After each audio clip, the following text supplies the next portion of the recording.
Welcome into the Viva El Birdos podcast. As always, I am your host, Jake Wood, and I am joined this week by writers Gabe Simons and media mogul Scott Plaza. We are also proud to be joined by the newest writer to the site, Mr. Matt Smith. Matt, welcome to Viva El Birdos. We're very excited to have you join the team. Thanks, I really appreciate that. I just wish that I had graduated to media mogul. I don't know what I did to have to go after Scott there. Incredible stuff.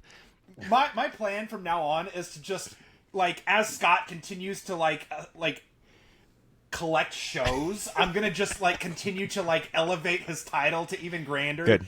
Till he's, president of the universe or something. Well, I'm collecting shows and acting like I know the Marvel reference of the Thanos thing. Yeah, the Infinity Gauntlet. As much as I know. Dude, you have to watch some movies, man. I'm busy.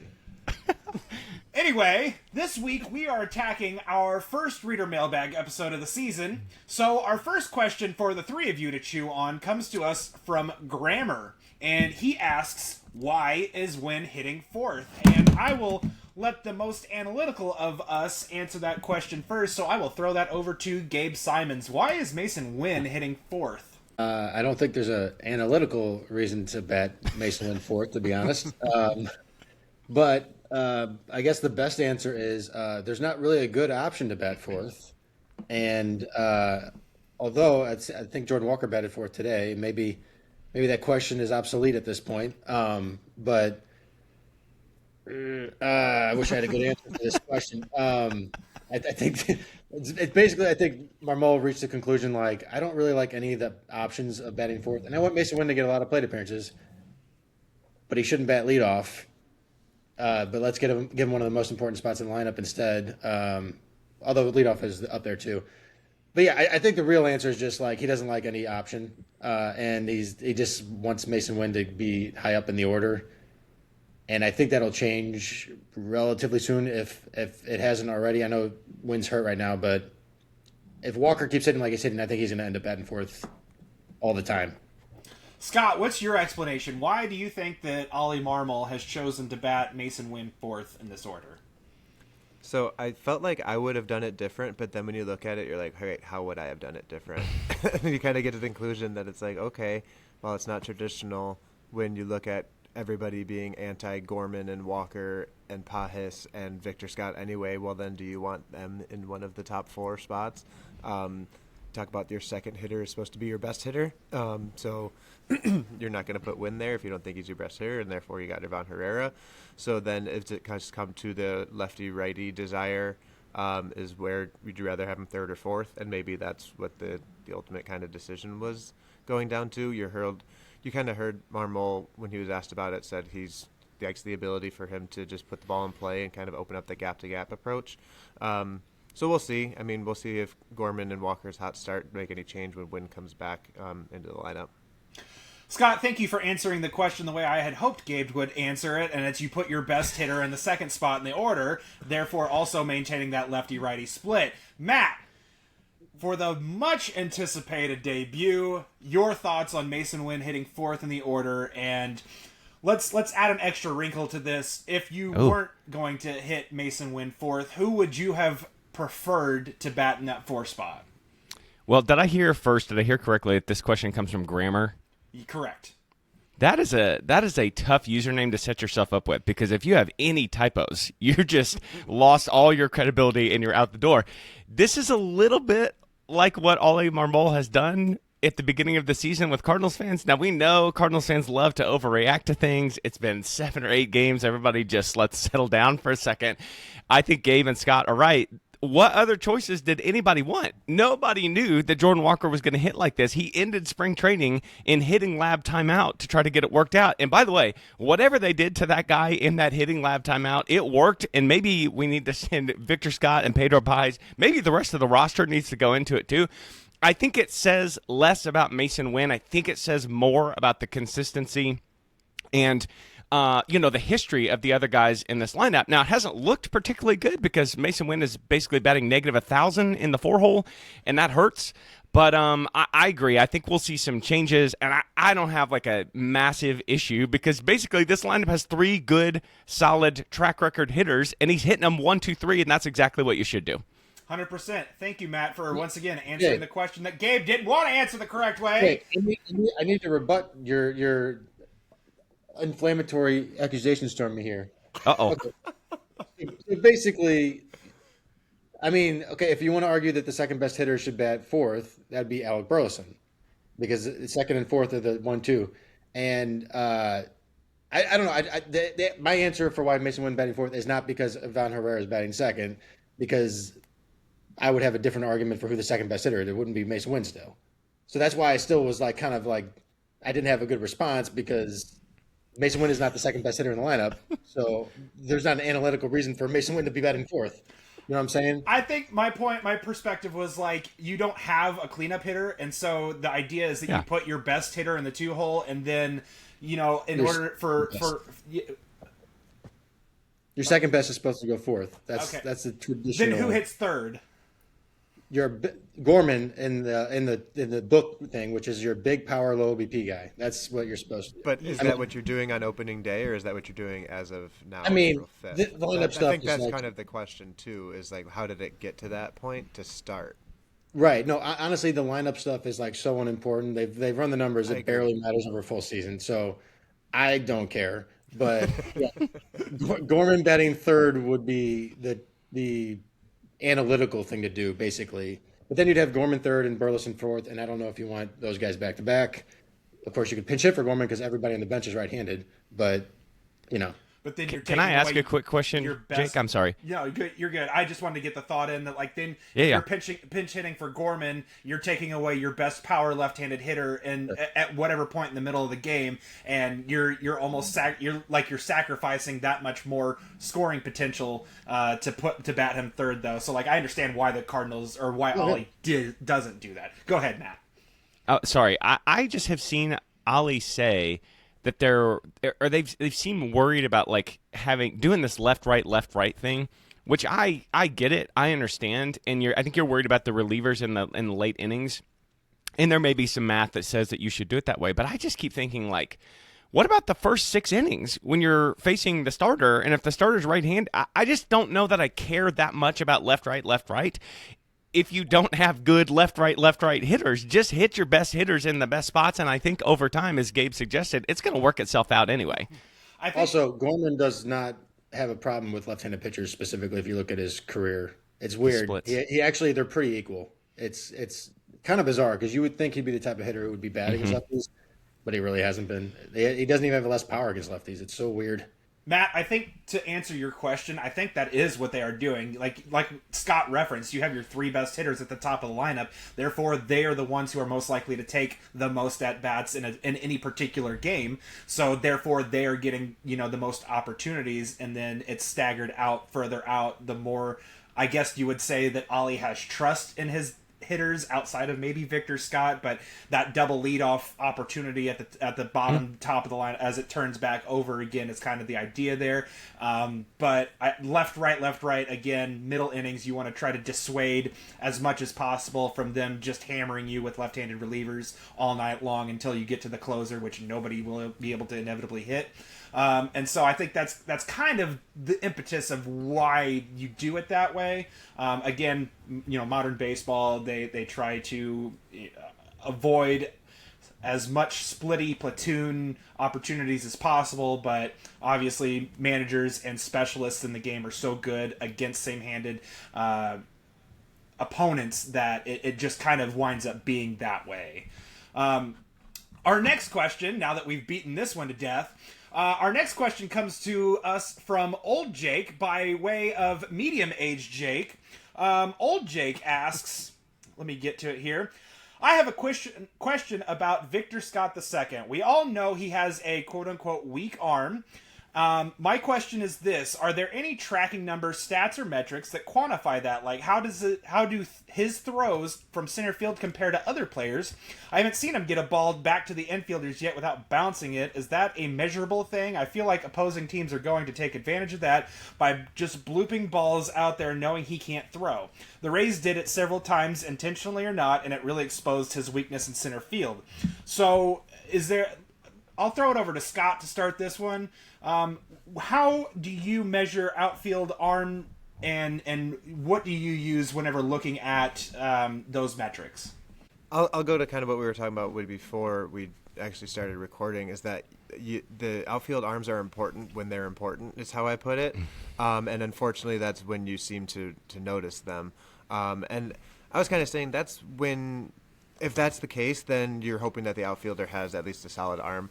But I agree to old Jake's point that you don't see even Victor Scott really hit the cutoff man with consistency or, like, I would say aggressiveness. Like throwing through the cutoff man, being a coach, stuff that you want to see. His throw never looks like it has a chance. It looks worse when you compare him to the other outfield options that the Cardinals have. For center fielder, they always say it doesn't matter. I'll let Gabe touch on his comparison, but at least Victor Scott can go get the ball. So you got that part of it. My comparison is I grew up sort of watching John Jay play center field, and he was respectable enough and had way less range than Victor Scott does. And arm is a relatively, like he said, a relatively minor part of the defensive value that a player provides. There is stats tracking arm strength, though, and this is going to confuse some people. Victor Scott's arm strength speed, at least last year, was not bad. I'm like double checking and triple checking because I've got it too. There's not enough information this year. I don't think that there's any numbers, but last year he threw the ball on average 87 miles an hour, which is on StatCast like light red, which is above average. I don't know if things have changed. I don't know what I'm missing. I mean, he's not particularly accurate, which is what matters. But I think it's the accuracy portion. Yeah, but yeah, I mean, like I compared him to John Jay. John Jay had a way weaker arm than 87 miles an hour. I'm not sure specifically if his arm has gotten weaker because it has also looked kind of like not particularly strong. Specifically, there was a ball yesterday where he threw into second base that was like super weak, and I don't know what happened there. But yeah, on StatCast last year he had 404 throws, threw at an average of 87 miles an hour, which ranked 124th out of 395 outfielders. That's pretty much average. Matt, maybe a little bit. Your thoughts on Victor Scott's throwing arm from center field, and where do you go to find those types of metrics for our listeners out there? Well, I also went to StatCast last year. To Gabe's point, they had his arm strength in the 70th percentile, so a little above average. But then they had the arm value in the 3rd percentile. So I think that accuracy is a huge issue with Vic. Here's the thing, though. The secret is I'm not sure the Cardinals care because his defensive run value is in the 96th percentile because his range was in the 99th percentile. So I think essentially their thinking is, slap Vic on the butt and let him just run down everything in the outfield. And he's going to get to so many balls with his range that any kind of negativity with his arm is going to be well outweighed by his range capability. And we're not just talking about range. We're talking about like gold glove defense that he's giving you in center field. He may have one or more gold gloves throughout his career if he continues this pace, with the ability to go track down the baseballs. So again, nobody's a perfect player, right? And so he's got this weakness, but I think he has this just glittering strength that far outweighs what the weakness is. And I think that's what the Cardinals are looking at.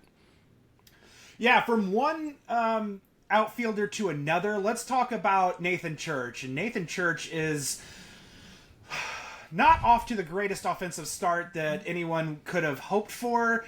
I believe he is 0 for his last check, 19 with 7 strikeouts.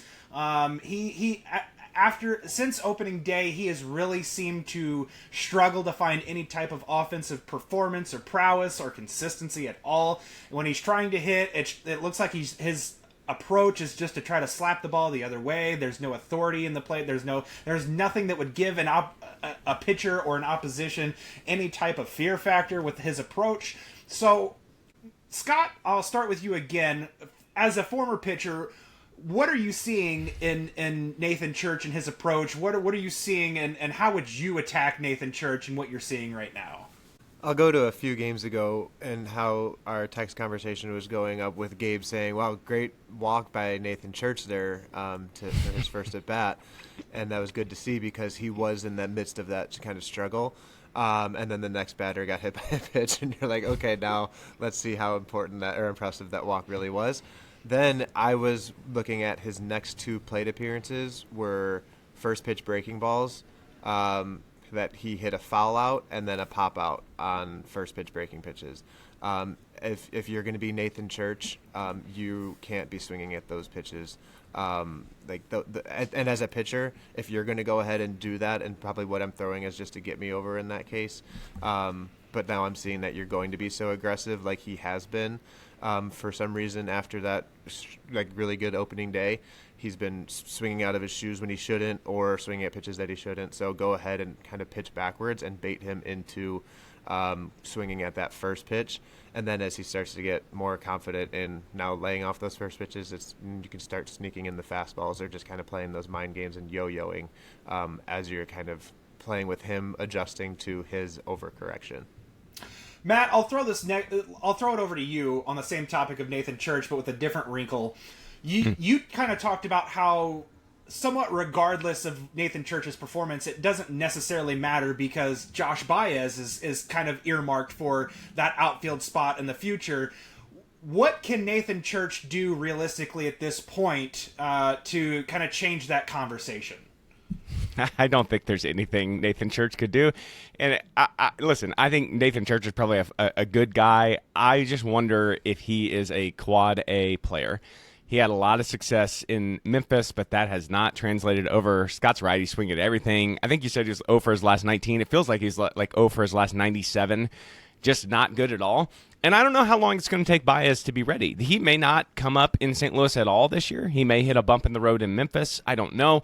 I just think that he is the placeholder, and whether that's Nootbaar that comes back and plays left field or they promote Baez to play left field, I really don't think there's anything at all that Church can do to change this conversation. And I think Church would probably be better served to be a fourth outfielder, defensive replacement kind of guy. He's just not a starter in the major leagues, and there's nothing wrong with that. It's okay, but that's just his destiny, I think. Gabe, talk a little bit about, for us, if you probably want to respond to something that Matt just said. I'll allow you to do that. Okay, you had that look in your eye, like I gotta say something. I'm just ready. Oh, okay, all right. Gabe, with the eventual return of Lars Nootbaar, what does that look like in terms of how does that change the lineup construction, right? So talking about that left field spot, you would assume coming off of double heel surgery that more than likely he's going to see his fair amount of shares of at bats at the DH spot whenever he first comes back, which will affect how the catching situation will look, and we'll get into all of that in a little bit. But I wanted to ask about not Ivan Herrera. See, now I'm already thinking about catchers. How does that affect the rest of the lineup with Lars Nootbaar playing left field, and how would that affect Nathan Church? How would that affect Josh Baez's potential arrival? And then where would you bat Lars Nootbaar? And I will add this caveat before I allow you to answer, and I apologize for this being so long-winded. As Chaim Bloom has expressed on several occasions, when met with a crossroads and the short term and the long term meet, they will always choose the long term answer. Correct? That's been his words, and he's been held steadfast in that. So, would he bump JJ Weatherholt out of the leadoff spot, which is the long term solution, for the short term solution of Lars Nootbaar, because he quote unquote is the typical leadoff hitter, which, as we know, according to what he does really well, gets on base, works counts, knows the zone and controls the zone really well. That's your typical leadoff hitter. Where would you bat Lars Nootbaar upon his return? Great question. I would say Weatherholt's probably a better hitter than Nootbaar. So you could probably slide Weatherholt to number 2 if you want, or number 4 or something like that. And because Nootbaar doesn't really fit very well in 2, 3, or 4 to me. Just his style of offense, which is primarily OBP focused. But he's obviously an excellent, I shouldn't say obviously, but I think he's an excellent leadoff hitter because he takes a lot of pitches and he walks a lot, and he'll get your game started pretty well. And he has enough pop to not, you don't have to just throw him to strike down the middle. I feel like the Cardinals are probably going to make sure that he could play the outfield all the time before he returns, instead of having him play DH, just because there's no room for him to play DH, really. We just don't have, unless somebody gets hurt, before he gets hurt or before he comes back. I don't know that. I feel like you need to make sure that he could play left field every day. You could use all 20 rehab days if you want. Maybe you could even rationalize Lars Nootbaar as a long-term play at leadoff because you can, what's the word? Show off him for a trade, basically, right? Because he's most likely getting traded this year if he, returns before the deadline, or maybe even if not, in the case of Tommy Edman and Harrison Bader in recent years. But although those were win-now trades, so I don't know if it would work the same way. But, I think you could put Nootbaar at leadoff, give him as many at-bats as possible so that you have as much information for other teams to work with so that they give you as much value as you could possibly get back at the deadline. Maybe he underwhelms, and then you just hold on to him and then try to get more value later. But, I think you could justify Nootbaar leadoff just because, I think he's probably a worse hitter than Weatherholt, so you could put Weatherholt in a more important spot in the lineup. And also, you want Nootbaar to be showcased. Showcase was the word I was looking for. You want Nootbaar to be showcased for a trade, basically. Scott, hopefully he's back enough sorry. to do that. Scott, would you consider? I know this is a lot of lineup talk, and I apologize. I know this can be split 100 different ways. Upon Nootbaar's arrival, would you put him 7th? Like, would you even remotely consider that as you try to ease him back into the situation, or Gabe's point, in order to showcase him, would you just throw him back at leadoff and try to show, hey, he's back, he's good, everything's fine, he's not made of glass, he's okay. Yeah, I think that the fact that the Cardinals haven't filled left field with really any desire of an actual answer means that they're expecting Nootbaar to be there every day. And like Gabe said, he needs to play every day in the outfield. Otherwise, the DH spot doesn't really do much good for him or the team. I think his best profile is as the leadoff hitter. You just got to wonder where J.J. Weatherholt is at that point in time before, again, the lineup talk, like you said, we're doing this lineup talk April 5th. But it is going to be a point for conversation if Weatherholt is still succeeding. He has the profile to succeed continuously, or at least not go into prolonged slump as the leadoff hitter. Then go ahead and you can put Newt to kind of lengthen the lineup in the 7th spot like you're suggesting, to give some potential for run-producing spots if the top half of the lineup is actually maintaining what they've started with. Well, and it's a good point, too, because you really need to have that DH spot open for Ivan Herrera, right, Matt Smith? That's what we're going to do. We're gonna bat Herrera in the DH spot, and then we're going to have Pedro Pages catching every single day, just like Matt wants, right, Matt? I don't even know if you're ready to do that or not yet, but no, we do not want Pedro Pages catching every single day. I'll go this far, Scott. You're going to love this. I would rather have Herrera in a timeshare than Pages be the everyday catcher. That's just kind of how I feel about it. And Scott, that's not a victory for you. I'm not admitting defeat. No. He needs to be the DH. We need to choose other answers, but I'll go that far, sure.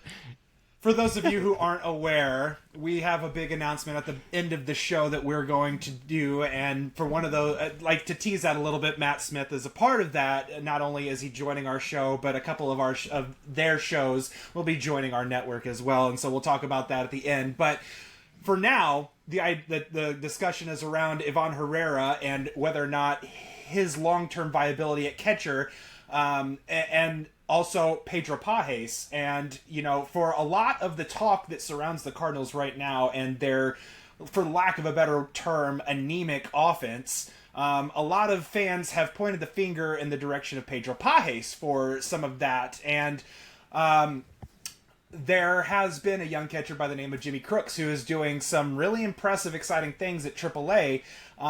And however, if you look at some of the numbers, some of the stuff isn't quite sustainable whenever you look at the quality of the ABs. Now, whenever he is able to make contact, some of the stuff is really loud, really exciting. It gets the nerds all, hyped up and revved up and ready to go. And I say nerds endearingly because I am one of you. I get excited by all the red bubbles, but you're telling me it's unsustainable to hit 460 all year? It is incredibly unsustainable. It is also incredibly unsustainable at the rate that he is chasing at outside the zone and also swinging at inside the zone. So I don't think that what he is doing right at this moment is long-term viable for a major league success, but he does have, for Jimmy Crooks specifically, he is in an advantageous spot where he can work on those things at AAA, so that way, once he ascends to the major leagues, he is fully ready to take the mantle as the everyday catcher away from Pedro Pages, or at least the 60-40 timeshare slot that Pedro Pages currently holds, and then Pedro Pages would then slide to the backup role, where I think 90% of Cardinals fans would be happy with him taking his rightful place in their eyes as the backup catcher. Matt, this is a point of contention for you, right? You are one of the 90% who doesn't necessarily hate Pedro Pages, but would really like to see him in that backup role and not utilized nearly as often as he is at this current juncture. That is correct. And this is going to be really hard to do with two members of the Pages family in Gabe and Jake on the podcast tonight. It's just going to be hard to do this. So look, let me just try to channel Cardinals fans real quick. Here's the problem. The problem is we have no real offense to speak of. There'll be games, there'll be an explosion and everybody will look good. And if Jordan Walker's going to keep doing what he's doing, that's going to be a different kind of situation. It's just, Jake, you've said it already. It's the short-term versus the long-term thing. Pedro Pages is not the long-term answer, and here's why. There is Jimmy Crooks and Leo Bernal and Ronel Rodriguez coming down the pipeline. I don't know if Rodriguez will stay there. Sure. And Ivan Herrera. Wouldn't he be the now, not the future? We have better options. I don't think that we should just eject Pages off the roster. My contention is we are doing this franchise long-term a disservice by having him be the primary catcher. That's not what he is. That's not what he should be. He is miscast in that role, and I think we're doing damage to him, too, by putting him out there in that place. Is that now, to the members of the Pages family, is that too far? Like, am I going too far down the road for you guys? Well, it was a great first and last episode for you, Matt. Unfortunately, we don't think we can continue on. No, I think it's perfectly fine. That's fine. That's fine. I think my pushback on that would be that in the interest of the long term, I want for Jimmy Crooks, whenever he does ascend to the major leagues, that he's fully ready for the opportunity, right? Sure. And I think that in this season where it is, not about necessarily the performance on the field, but about gaining long-term clarity on the pieces that are already ascended to the major leagues, we know that Jimmy Crooks, as we can see from the numbers, that he could use a little bit more seasoning. I'm not disparaging that Jimmy Crooks isn't a potential solution long-term at the catcher position for the Cardinals. I just don't think his time is right now. And I would prefer that he be... So in my article that comes out on Tuesday, I likened Jimmy Crooks to that of a casserole dish, right? We all had our Easter Sunday today, and... we all had our Easter casseroles, right? Green bean casserole, sweet potato casserole. Some of you may have had an egg casserole this morning for breakfast, right? The thing is with a casserole, right? And we're going to cooking class now. The thing is with a casserole, you have to cook it fully all the way through. Otherwise, you got to pick around the raw spots in that casserole. And it's not nearly as good or satisfying as you would have hoped it would be. And I feel like that would be Jimmy Crooks at the major league level right now. You would get around the edges some fully cooked stuff, and it'd be really good. But in the meat in the middle is not fully cooked, and it's not long-term sustainably, and so it's just not exactly what you want. Take Jordan Walker, for example, right? Whenever Jordan Walker ascended to the major leagues, he was a raw casserole. It's not fully cooked, not all the way ready to be what he's supposed to be, the main dish of the spread, if you will.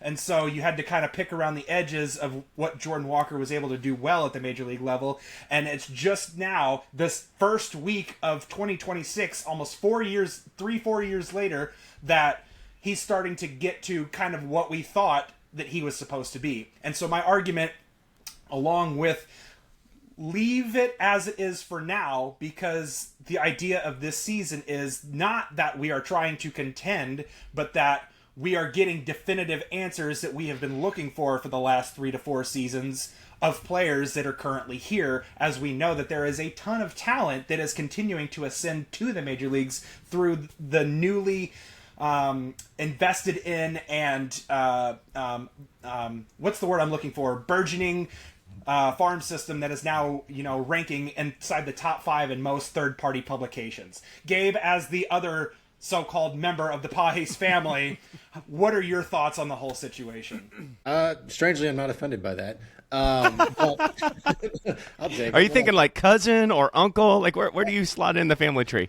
Well, you know what? I'll text him and ask him. No. Okay, good. They call him Tio But, Gabe. Make sure I you think ask him we're- about the challenges that he's 5 for 7 in. I don't understand that because he's really good at framing. I don't know. Maybe He he's too was good at really framing. good in spring. I don't know what's going Maybe he's- on. Spring Maybe he's training doesn't too good at matter. framing and he thinks he's convinced of his own BS. Spring I training don't know. numbers That's- don't, but the box and it doesn't change. Guys, you're just making my case for me here. Thank you. I mean, unfortunately, I will not deny that his ability to challenge calls has been very sad. Substandard. But I think where like the Paz defenders and the Paz haters, I guess we could call them, Come on now. is primarily, I think, a lot of our side does not necessarily think, and Jake said this. We don't really think Jimmy Crooks is ready, and I think the Paz people want him to go. I think Jimmy Crooks should be in the major leagues right now. And I don't know. I just look at last year's stats. I'm not going to use this year's stats yet, but he had. I was very concerned with his walk rate declining to about average, and his strikeout rate going way up from what he had previously established as he was rising up the minor leagues. And his batting average on balls in play was 352, and he was barely above average. Now, when you get to the major leagues, especially with the speed of a catcher, you're not going to have a very high BABIP, most likely. I don't think his quality of contact would likely support a super high BABIP, which is partially why that all translated into like an 88 weighted runs created plus projection by Steamer, Zips, anything you pick. And this year, as Jake pointed out, still has the 27% strikeout rate and the 556 batting average on balls in play, which if he accomplishes that, put him in the Hall of Fame today. And the other thing is, I've always kind of defended the all defense, no offense guys.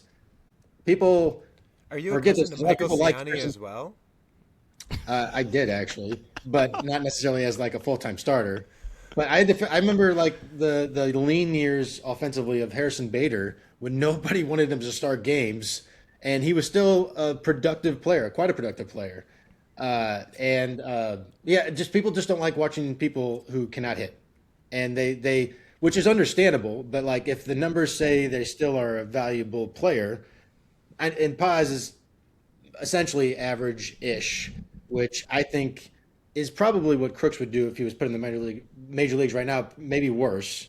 Because I don't know if Paz is setting kind of a highish standard defensively for Crooks to reach. I know his defensive reports are quite high, but I'm always a little wary of assuming a guy who has not been in the major leagues will be like, oh, he's going to be an elite defender.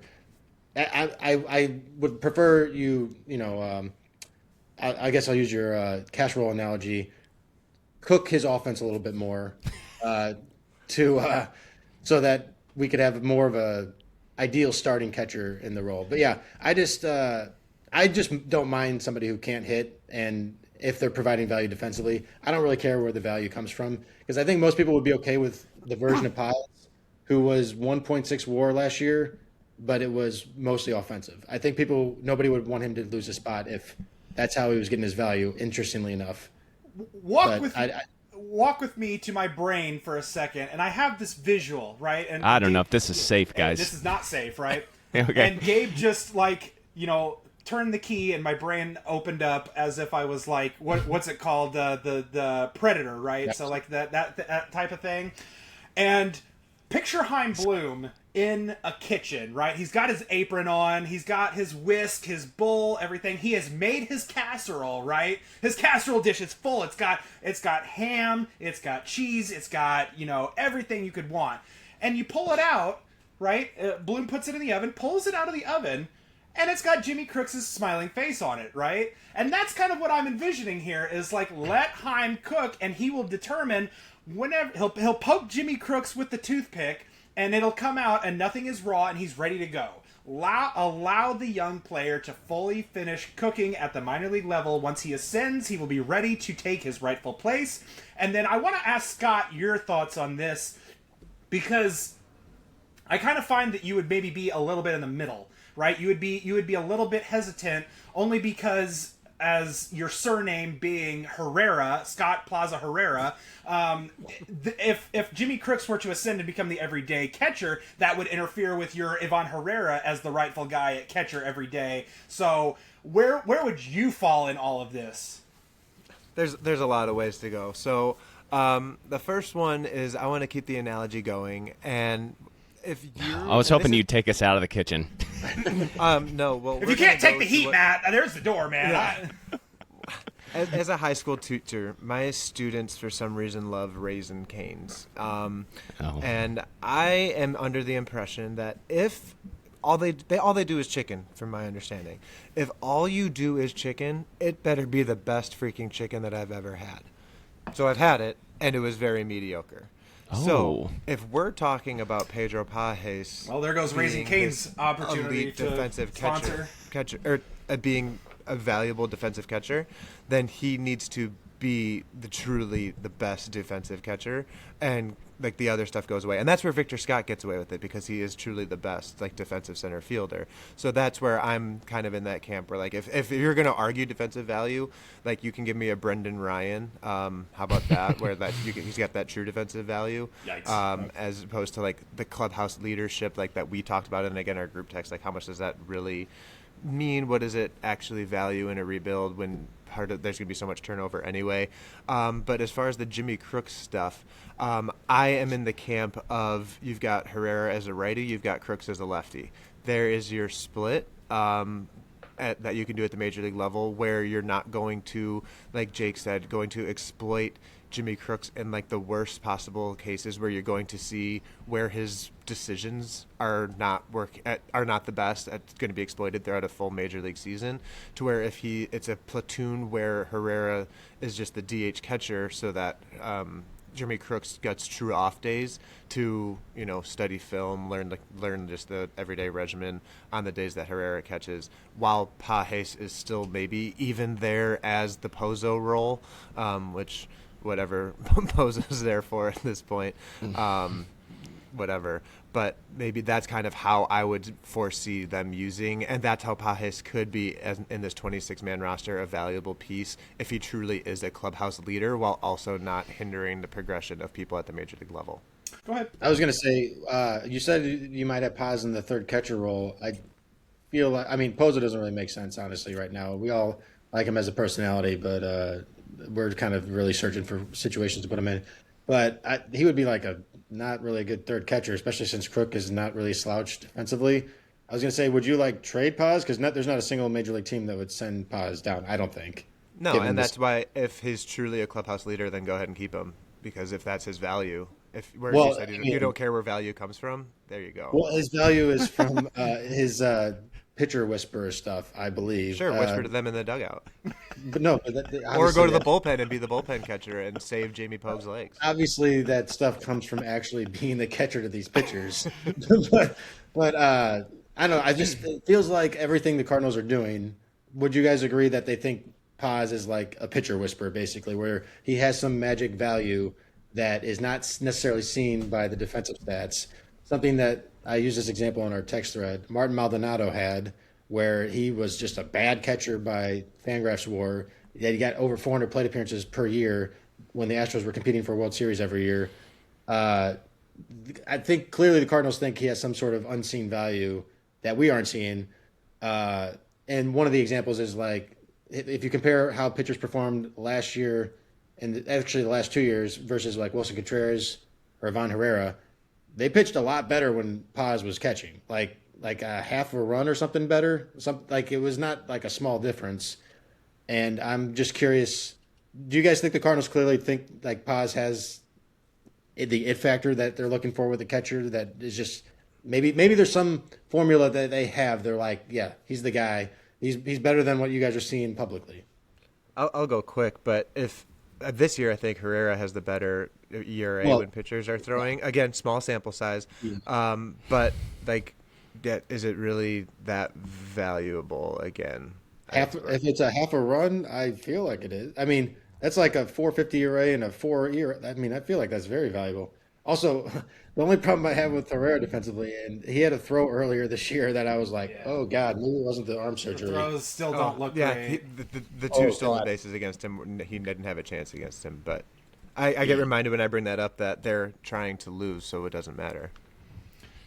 Oh, no, It's a I'm okay with fascinating concept. I don't know that in practice the Cardinals agree with that statement, but I know that's always my response. I think But this it- is my ultimate concern with this whole thing, and I'll be interested to see real quick what you guys think. My concern is we have hung on to Pedro Paez, and somehow he's still the primary catcher in like 3 years because of Gabe's talking about this pitcher whisper, like they've somehow turned him into Yachty Jr. That's my concern. I don't think that is what this franchise should be doing. I think this is probably like the 9th most important thing for the team this year. And whatever happens is really going to be okay, despite what the fans think. Like if Jimmy Crooks doesn't come up till the All-Star break or later, it's fine. We're going to be okay. I just don't think Pedro Paez should be around in 3 years, and I'm scared the way they talk about him and treat him and whisper about him that he's going to do that, and I don't want that to be the case. I would be surprised if that's the case, just based off the depth of the farm system. By the way, you said the Cardinals are trying to lose. They did a really bad job today. They won. did they really? Hey, Where'd my phone go? 5-3, baby, The bullpen 5-3. held on. The Never bullpen held know. on. They accomplished what I wanted. I said, don't get swept in Detroit. They did it. You did your job, boys. Good job. So Yeah. I do want to offer these two things, Matt. I will address your concern first. I think one thing that is getting overlooked in here is the financial component of this. And after this season, Pedro Paez starts earning arbitration, right? And starting next season, you have Jimmy Crooks, who would be earning the major league minimum. And so there's a financial component and aspect to this that I don't know that the Cardinals, outside of Pedro Paez suddenly having an offensive renaissance where the bat suddenly matters or is worth the money being paid, I don't necessarily think the Cardinals would be willing to overpay for somebody they might view as more of as a placeholder they trust, and that's kind of what I see as Pedro Paez. I don't want to get it lost that I think that Pedro Paez is the savior, is the answer at catcher. I think he is the Cardinals' ideal placeholder at this current juncture. I think he is the guy, and the second element I want to add to that is he has a 94 WRC plus. I mean, it's not like we're talking about like September Nolan Gorman, who had a 22 WRC plus, right? I feel like that's the way everyone is talking about Paez being an absolute black hole offensively. He's 6% below league average currently, and that's perfectly within like the normal range of catchers, right? And for being someone who is considered defense first, that's perfectly playable across a 162 game season. I understand the perspective that, it's not as enjoyable to watch. It may not be the future of the position, but I do think that while it's not enjoyable to watch right now, it is affording the Cardinals the opportunity to allow Jimmy Crooks or Leo Bernal or Rainiel Rodriguez, whoever the case may be, to fully develop. And so whenever they are ready to ascend, whenever the Cardinals are ready to contend, they are ready to step in and ready to go from day one. Jake, I mostly agree with you, except for I don't think the money is going to be a factor because a catcher who does not hit is not going to make. It's that beyond much the veteran minimum, so I don't think that they would. If Pedro Paz's salary is such a problem that they have to get rid of him, the Cardinals are going to be the Rays. I don't think he's going to get paid that I much think money. that I think that. So why wouldn't they have paid John King then? Right? Because John King's Because earning. Because he's John. Because they had Because Justin he's bad, Brule to right? be John King. Because he's not worth the money that they would have paid him beyond the veteran minimum. It would be the same argument for me for Pedro Paez, not because he's a non-playable player in the major leagues, but because he's not worth beyond the veteran minimum. I mean, I don't necessarily. Especially whenever I you don't have think a Jimmy Pedro Crooks Paz ready and to John King step is gonna in help our team. as soon as next season, right? So like if you swapped in Jimmy Crooks to this spot, and we're Sure. talking about 2027, not 2026, Yes. right? Right. So maybe I'm just bored, so I want to see Jimmy Crooks put up a 94 WRC plus instead of. I don't give a Paez put shit up a if you're bored, Scott. I'll say, Jake, if you're going to be on the Pedro Paz side, let's not compare him to John King. That is not going to do us any favors Look, whatsoever. Sandy, I'm dealing the cards. We'll have my back on this. I fully guarantee it. Like that, I got one supporter in the background for that. I mean, I don't mind John King, but I want I mean, that was the guy who the never first sticks anybody out who's in the first bullpen. reference that came to my mind. Obviously, it's recent. Like he was Jorge non-gendered. Alcala or whatever. Let's go. I mean, he's the same guy.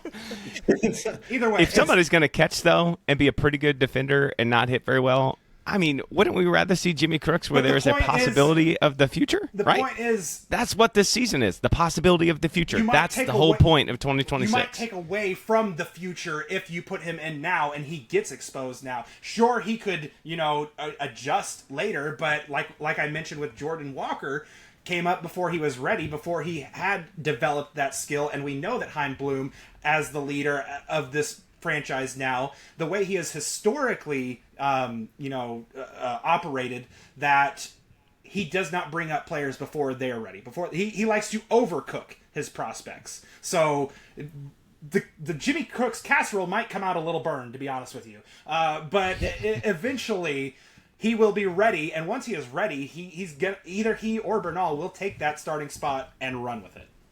And I don't think we can underrate just how bad Jimmy Crooks was offensively last year. And I'm going to compare him to Nathan Church, who was also quite bad in the major league level.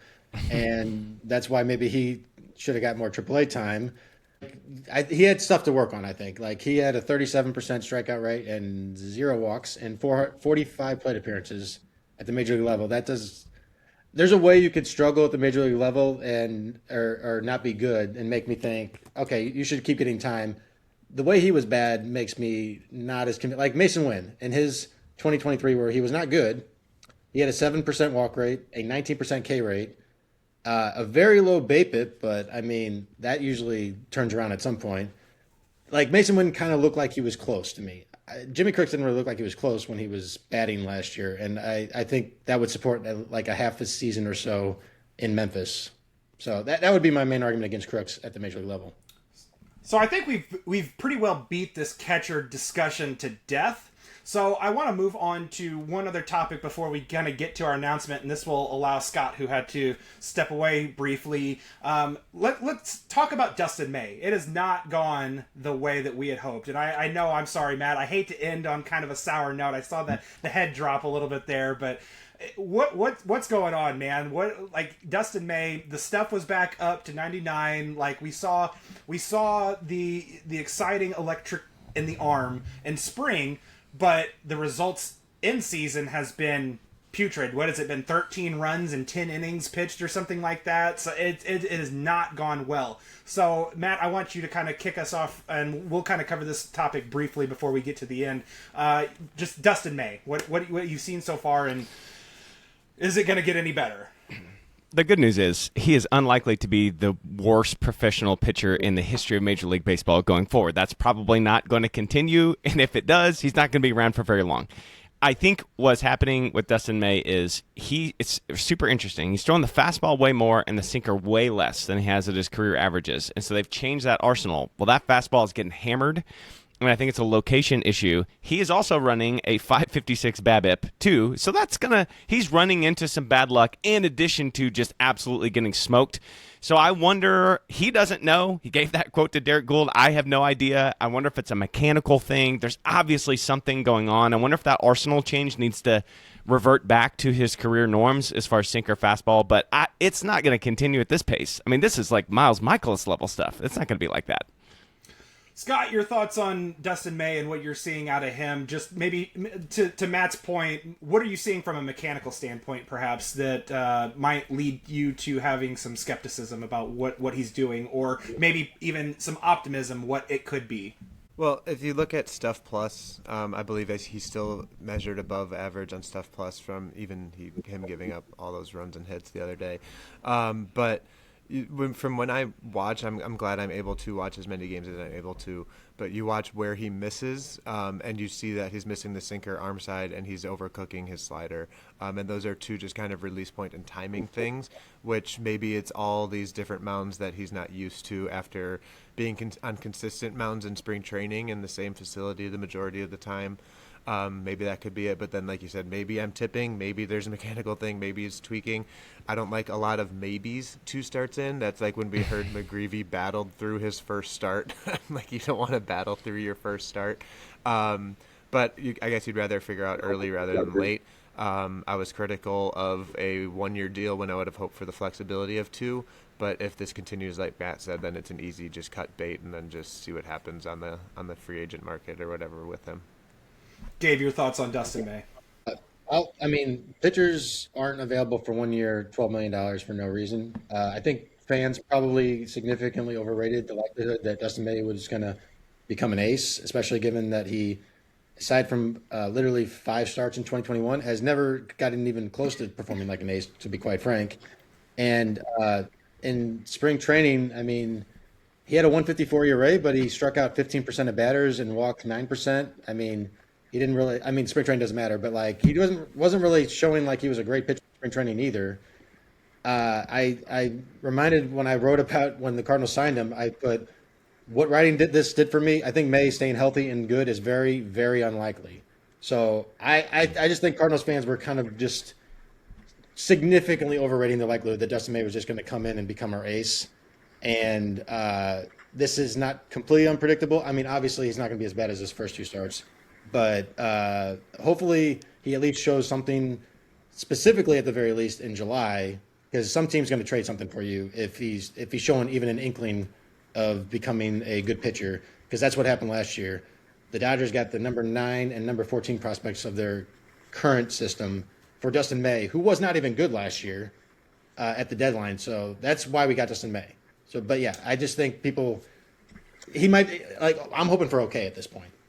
Yeah, Matt, Scott, whenever you guys had me on Redbird Rundown, and one of the over-unders that you gave me, the only one I was even, remotely pessimistic on was Dustin May's K per 9, and I took the under. And, I'm nowhere near, like, tooting my own horn about that. That's not a good thing to be right about, but unfortunately it's seeming to come to fruition. Like, this guy, even though he has really exciting electric stuff, he's not missing bats. He's missing location very badly, and it's over the heart of the plate, like Scott said.